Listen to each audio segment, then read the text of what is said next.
This presentation is about the ratification of the Constitution, the events leading up to it, and the debate it caused. The Federalists, led by Alexander Hamilton. This was the first political party of the United States. They supported the Constitution. They worked to convince the states to ratify the document. The Anti-Federalists. The Anti-Federalists opposed the Constitution.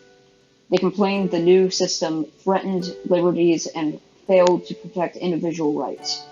Their efforts were responsible for the creation and implementation of the Bill of Rights. The reaction. July 4th, 1788, a resistance against the Constitution was so strong a civil war almost broke out. The resistance was led by Judge William List with over 1,000 armed protesters. Compromise was reached to ratify the Constitution, known as the Massachusetts Compromise.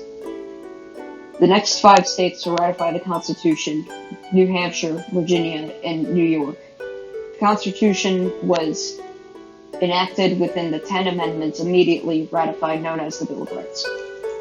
The debate. The final article of the Constitution required the document had to be ratified by 9 of the 13 states before the Constitution could become law.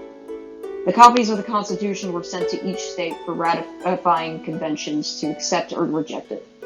This was unusual because generally changes to the nation's government were ratified by state legislators instead of approving it at the state.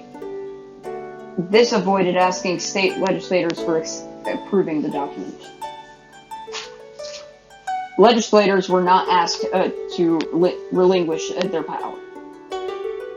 They were asked to place limits upon the power of their state legislators, who may not have elected in the first place.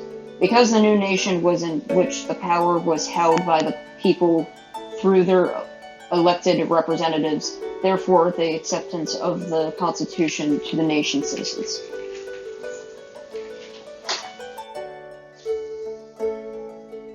The turning point when it came to the ratification was the relative power of the state and federal governments, meaning the framers of the Constitution believed that without the ability to impose taxes and force the states to comply with the laws, they wouldn't last very long.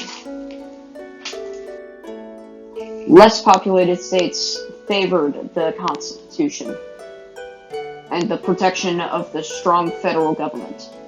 George Washington wrote letters to the convention which changed people's minds and persuaded them that the creation of a strong union was needed for the survival of the country.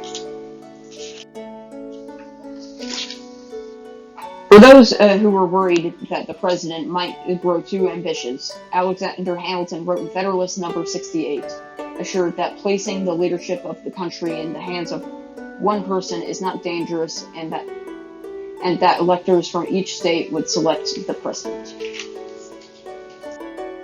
Finally, in June 1788, New Hampshire became the 9th state to approve the Constitution. Virginia and New York followed shortly after, including the remaining states following suit.